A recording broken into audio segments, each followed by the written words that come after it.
Good evening. How in the heck are you guys doing?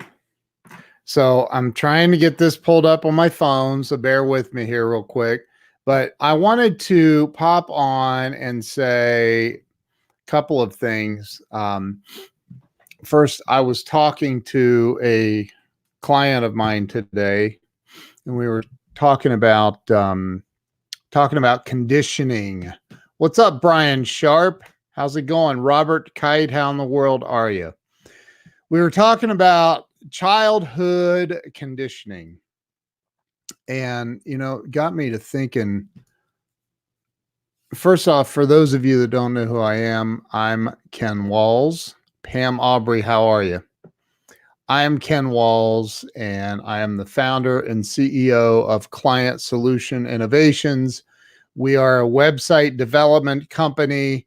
We do, I see Michael Coronado. Michael Coronado, you will appreciate this. As a website developer for the last 26 years, I helped develop many, many, many hamburger menus on mobile websites. So we're a website development marketing company.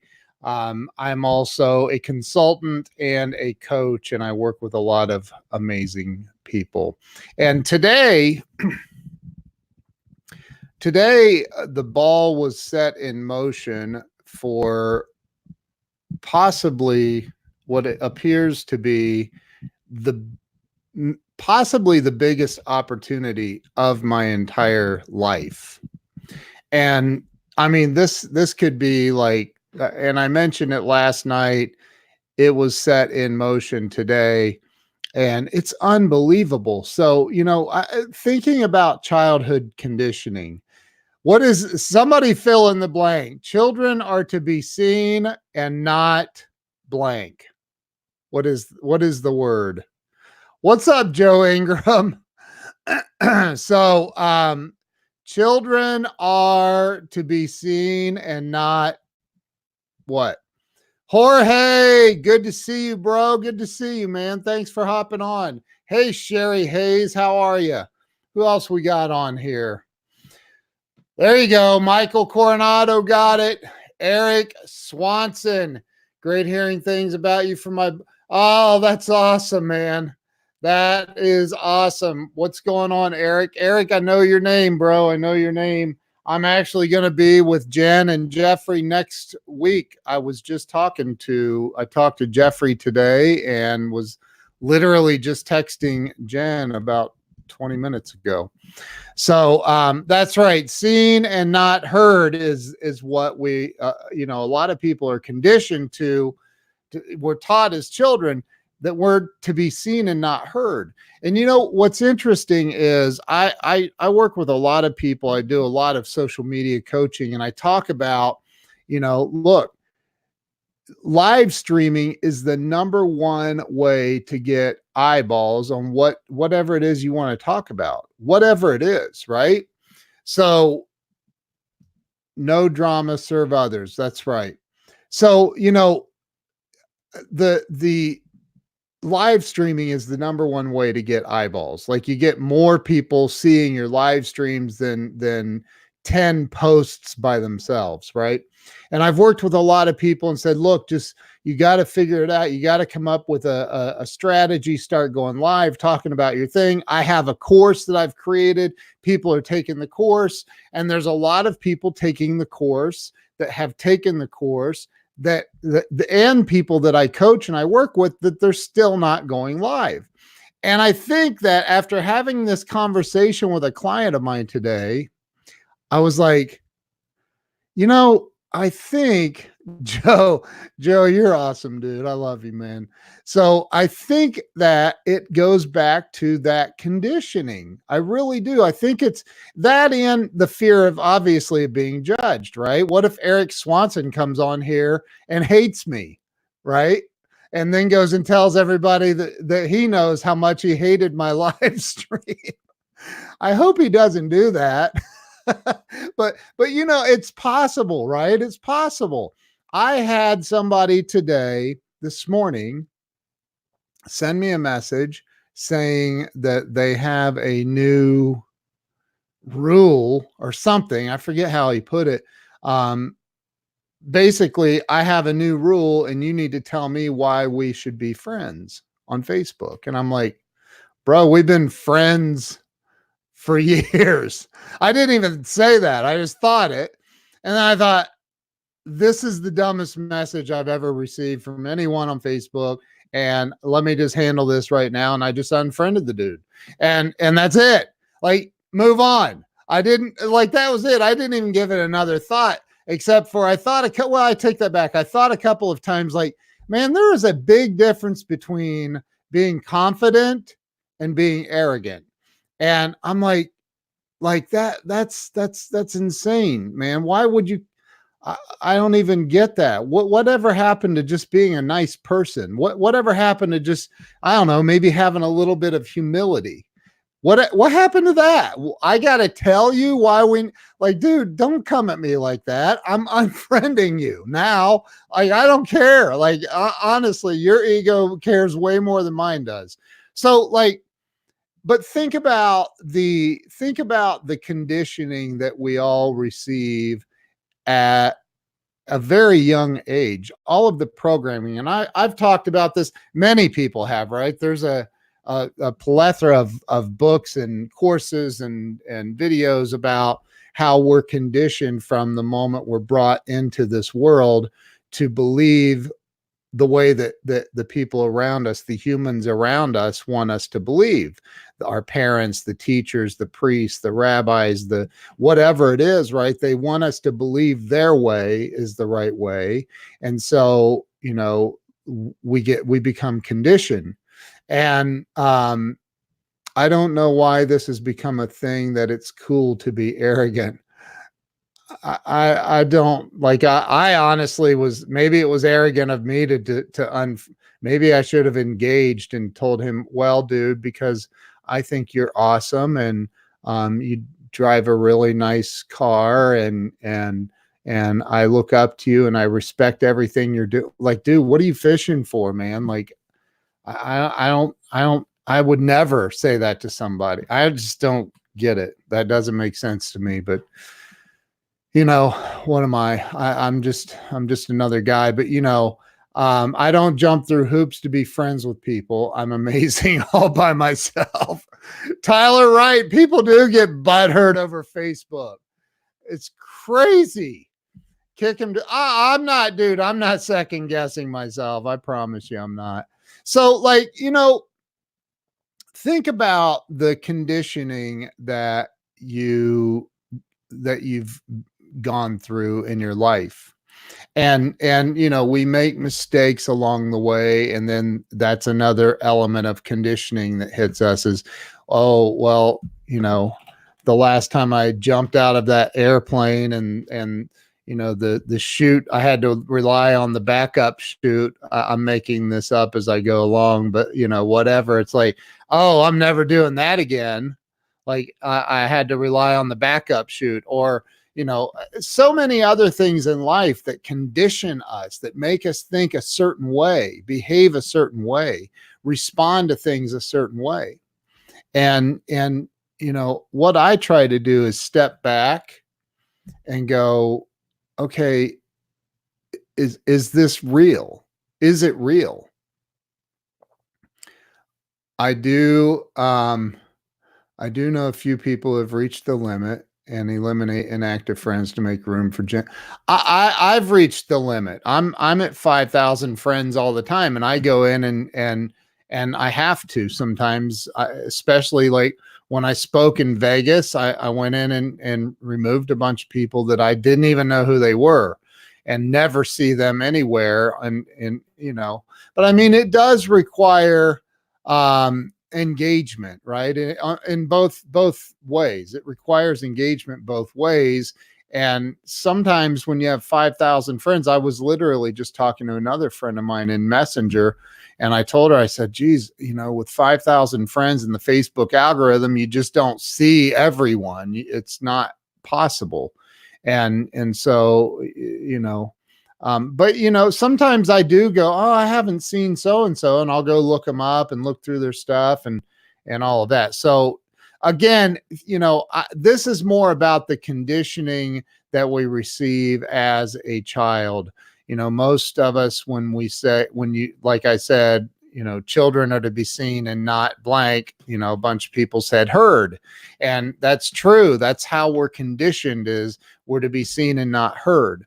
And this opportunity, and I'm just going to tell you that this is more than an opportunity. It's a done deal. We just got to iron out some of the details. It's one of the largest opportunities of my entire life, not just in my business careers, not in the businesses I've owned. This is the largest opportunity of my life. It's massive. It's being funded by and backed by people worth hundreds of millions of dollars, and already and I've got a percentage in this thing, and it's insane. And talking about Amazon and some other big companies that may be interested in this whole deal. And I can't go into details, but it's massive. And I'm like, had I never gone live, had I not learned how to do live streaming, had I not done it over and over and over, even when larger than me.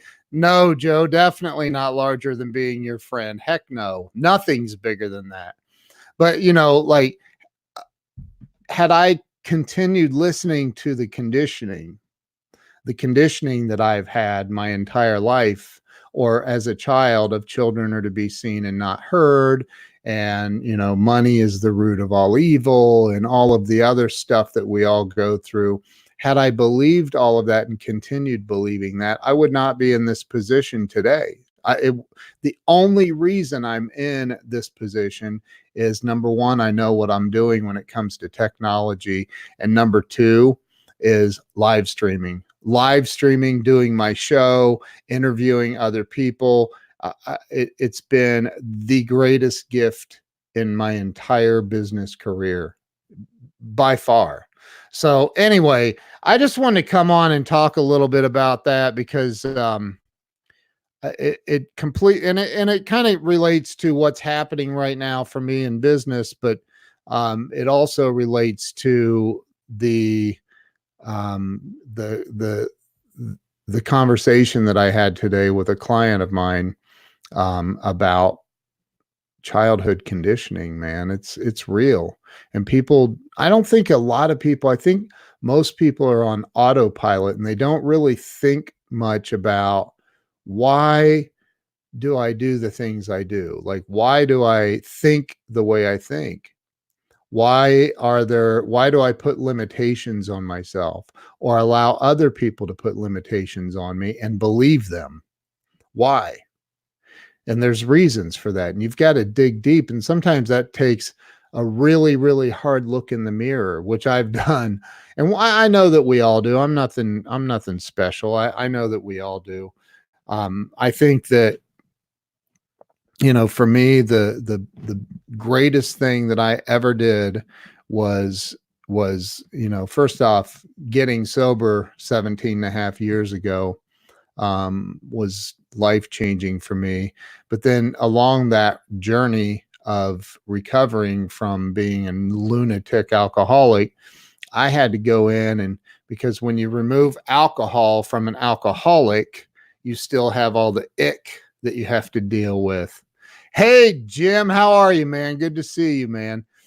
You have all the ick that you have to deal with. And there's this one step called doing a searching and fearless moral inventory of yourself.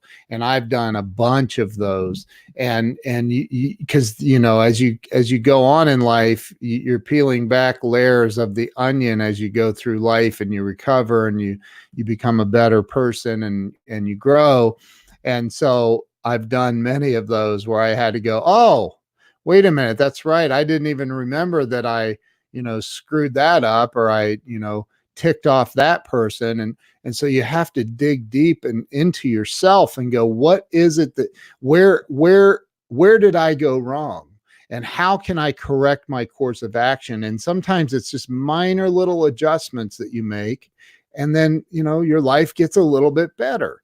That's the way that it goes. And then one day you get the biggest opportunity of your life. You know, I'm 51 years old, and let me tell you something, and I'm no different than many people watching this stream. If you're my age or older, you don't have to confess your age. I was going to say drop a 1 if you're 51 or older, but you don't have to do that. But if you're my age or older, you know what I'm talking about. When you're 50 years old and you're thinking, man, I've pushed so hard for so long and worked so hard for so long, and I just don't feel like I'm really making a difference in the world. I don't feel like I'm making an impact that's big enough. I don't feel like I'm making a financial impact in my life or my family's life, or I don't feel like I'm doing enough. And you think, when am I going to get my break? When am I going to get my break, God? I've been faithful. I've been working. I've been doing everything that I possibly can to do the right thing and help people. And when do I get my break? And then you'd stop thinking like that, because that's a victim mentality. And you get back to work and you start grinding it out again, and you're hustling, and then at some point you're like, okay, when am I going to get my break? and it's this tennis match, and it's crazy, right? So if you run a business, you know what I'm talking about. You know what I'm talking. Even if you don't run a business, you know what I'm talking about. And so all I can say is, if you do the right thing over and over and over for a long enough period of time, and you do it with a lot of passion, and you do it from a good place in your heart, eventually you get your break. And today, I feel like we got a massive, massive break. And I'm so grateful tonight. Like, I can't even begin to like explain the level of gratitude I'm feeling. It's not even a feeling. It's just this sense of unbelievable, I don't know, a state of just gratitude right now. So, you know, look, I feel like I'm pontificating, and I'll stop. So whenever I feel like that, someone always comes along, says, God bless you for helping me, Mitch. Amen, dude. That's what it's about. Joe Ingram, my maturity level's much lower than my age. Mine too. Hey, Ann, how are you? I don't know if you're still on here, but hey. So look, you're conditioned. Whether you want to believe it or not, you're programmed. We're all programmed. We're all programmed to believe certain things, have certain religious beliefs, have certain beliefs about what we're supposed to be, what our career is supposed to be, how to be a good boy or a good girl. We're programmed. We are all programmed. And one of the greatest things that happened to me is I got the opportunity in recovery to like erase some of that programming, erase a lot of it, and relearn how to live, but relearn how to live. Entertain me while I highlight my hair. How's your trash guy? My trash guy? My trash guy? What? You know, but I had the opportunity to relearn how to be. And I'm grateful for that. And when I first got sober 17 years ago, I was not grateful for that. I wanted to learn how to be able to drink like a normal human being. So I went into recovery, and I thought, you know, evidently Joe Ingram and I have a lot in common, right? You know, I got sober because I wanted to learn how to drink like a normal person. So, you know, a normal person can have 1 or 2 or 3 beers and be done. Me, Man, I have one. I'm not done until I pass out. So, but what I got was so much more than that. So much more than that. The spiritual gifts, the blessings have been insane. You talked 45 minutes about your new trash. I did? About Sam? Sam's the man. He is freaking awesome. Okay, so the new trash guy, um like he's awesome. Like we've forgotten to set the trash out maybe once or twice, and I call him. I'm like, dude, if you're in the area, he's like, dude, I'm gonna be driving right by, I'll stop and pick it up. And I'm like, that you're awesome. He's awesome. So it's Parker again over on Periscope. Just asked me, when did I realize I had a problem? I'll tell you what, I probably realized I had a problem way before I said I had a problem with drinking. Seriously, like I went for many, many years in denial. And I'm telling you, I did. I went through so many years being in denial. And look, I've met many people in denial too. Many people. So good. I mean, and I can see it because I did it. So good at manipulating the truth and about themselves. And look, man, I realized way before I finally surrendered. I wrote about that. There's a chapter in my book, and the title of that chapter is Surrender. I just recorded that. I'm going to be releasing the audio version of my book very soon. But I had to, it took every last drop of alcohol to get me to where I finally said, I can't live like this anymore. I didn't want to live and I didn't want to die. So I finally had to surrender. And look, man, there's a lot of people that never get that they go too far. And it's sad. I've been to many of their funerals, and it's very, very sad. Who even says drinking is normal? Where did that concept come from? Right. Well, when I say that, Jamie brings up a good point. Where did that concept come from? I think that it's more of a having, hey Kayla, how are you? I think it's more of a having an ability to stop drinking. See, a true alcoholic cannot stop drinking. Like they just, once they start, they can't stop. They're like, and there were times when I could force myself into controlling it. I was really good at that. I can remember an ex girlfriend of mine saying, "You're an alcoholic," and blah, blah, blah. And I'm like, no, I'm not. Like alcoholics go to meetings and I don't go to meetings. I'm not an alcoholic. And she was like, yes, you are. I'm like, no, we're not. So I'm like, let's go to dinner. So we go to dinner, Red Lobster, I think. And I'm like, let's go to dinner. And we go to dinner. And I remember I ordered a draft beer.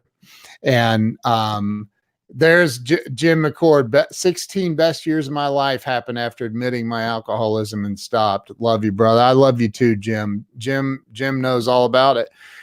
So we're sitting there. I order a beer. I drink a beer. And she's watching me because, like, there was the line. I always cross the line. And that night, I'll never forget it. I said, I might have one more. I don't know. I'm not really feeling it tonight. And she's like, really? And I'm like, yeah.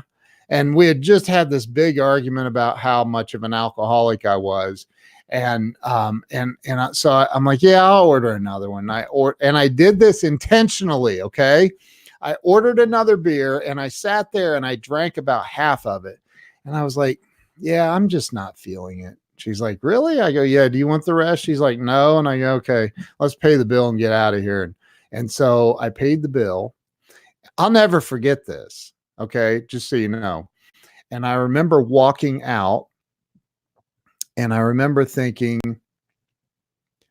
I could tell her I left something on the table and go back while she walks on out to the car and chug the rest of that beer down.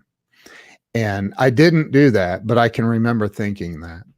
And I can remember thinking when we got in the car, and yes, I was below the limit. When we got in the car, I remember thinking, how am I going to get more now? How am I going to get more?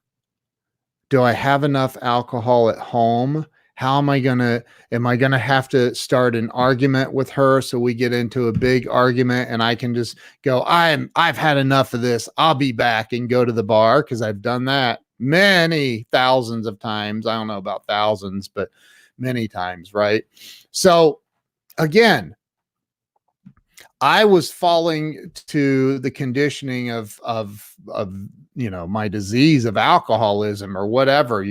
I was like, but once I learned all of the stuff I needed to learn about my conditioning, about what was happening with me, what was going on in my brain, when I learned that there's this chemical in an addict and alcoholic's brain that can only be discovered during an autopsy called THIQ, when I learned that I had this reaction thing going on in my mind, and that I could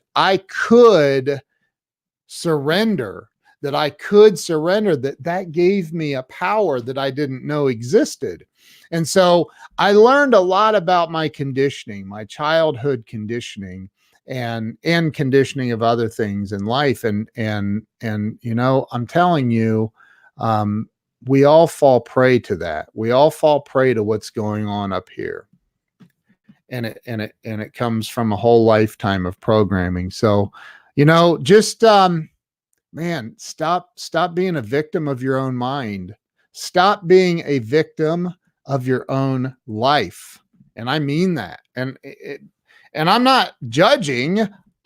You're talking to somebody that did it. You're looking at somebody that has done this over and over and over, where I fell victim to my own crap. Seriously. Conditioned. I don't know. I would have to look it up. Oh, Tracy, narcissism narcissism is part of the deal. Like, you can't be a raging alcoholic and not be very self-centered. Condition meaning, I don't know your name, but what does condition mean? Without looking it up, I can't give you an exact answer on that. I don't know the exact definition, but conditioning to me means like how your mind is programmed by other people from the moment you're born into this world, and you're being programmed, right? You don't come into this world naturally born with fears. Those are conditions. Those are things that people teach you. Like, hey, don't touch that stove. It's hot. And so eventually you either touch the stove to find out for yourself, or you believe that it's hot and it's going to leave a mark, right? There you go. Mitch says trained. I would have to look it up. Let me just do it here. Define conditioned. Yeah, see, condition is bring something into the desired state for use, have a significant influence on or determine. Yeah, there's not a lot. I can't really see. Tammy Woodard says, I had an ex that would say, can't you see the grown-ups are talking? Wow. Hence X. Yeah, right. Exactly. So again, I was just thinking about this after a conversation with a client today, and we were talking about how we're conditioned, we're trained, we're programmed as children to believe or behave a certain way. We get the reward or the punishment if we don't behave a certain way. And so we become conditioned to believe that we're to be seen and not heard. So if you believe from your childhood that you're to be seen but not heard, Well, I would say there's a fairly good chance that if you believe that into adulthood, that it's going to be difficult for you to get on a live stream and shout from the mountaintops about how great your product or service is. It's going to be very difficult for you to believe that you could even get on video and talk to other people or total complete strangers, right? It's a condition. It's a program running in your brain. And the good news is you can break that. You can break that condition. You can absolutely erase that and change it. You really can change it. So anyway, and I've been blessed with that, and I'm very, very grateful for that. Tammy Woodard, I love you, by the way. I just want to say that. I love that woman. She's amazing. So I appreciate y'all jumping on here tonight and listening to me ramble again. I just wanted to talk to you about the conditioning that you may or may not have. You do. There's no may not. We all have it. We all have it, but you can break it.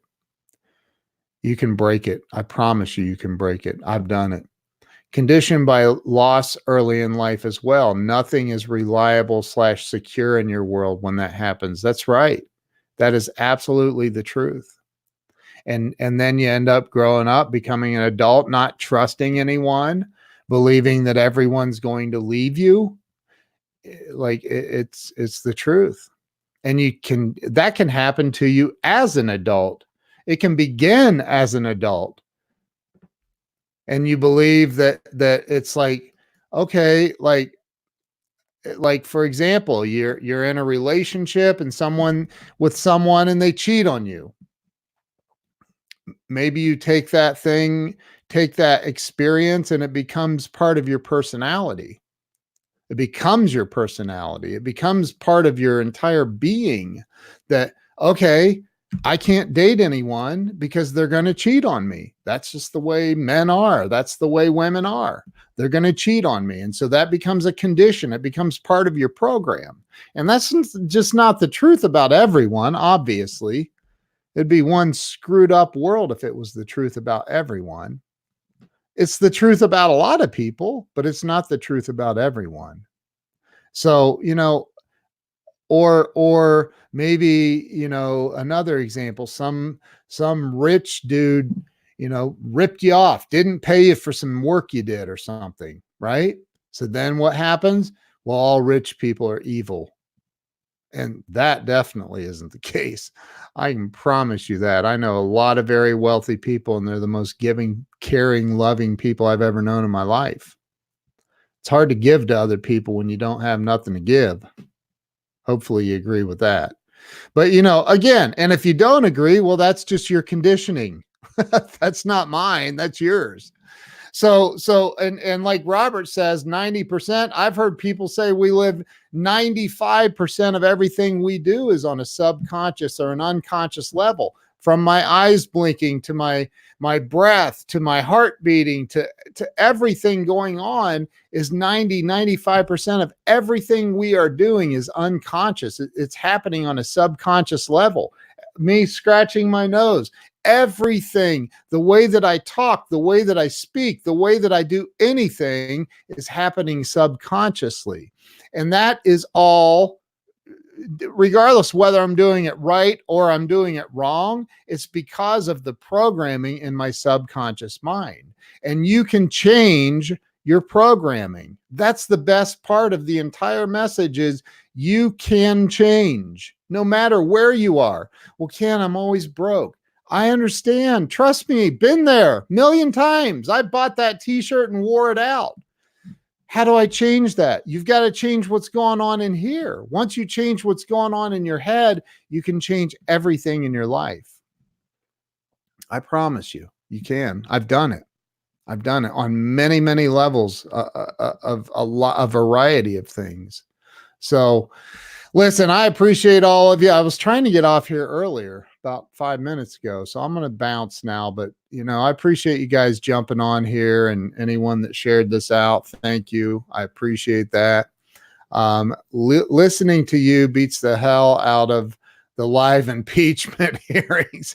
Dude, I don't watch that stuff. Who's being impeached now? Who? I don't even know who the president is. Who is? I'm kidding.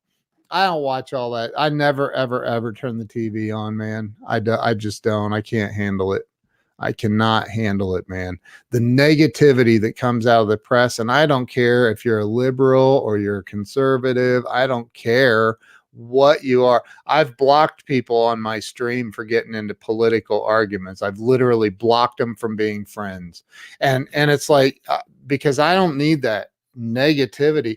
Man, life, as I keep bringing up from the book, The Road Less Traveled, the first 3 words are life is difficult. Life's difficult, man. Like it is. It's not easy. And I sure as heck don't need to turn on CNN or Fox News or CBS News or anything else news and allow the media to control what's coming into my mind. I just can't do it. Can't do it. So anyway, thank God for energy work. It has literally saved me. Amen. Amen. Listen, I thank you, Asa. I love you too. You're amazing. Robert says, the first shift that initiates an action before you even consciously decide to. Yeah, I love that. Listen, you guys have an awesome night. Thank you for jumping on here, and I will see you soon. By the way, I am so excited. I'm going to be down with Jeffrey Gitomer and Joe Soto, Jennifer Gitomer. I'm going to be with them next week. I'm so excited to be going to this conference and learning from the master. I will be bringing a lot of information back and sharing it with you guys. So thank you guys for jumping on here. I appreciate all of you. Love you all. Have a great night. See you later.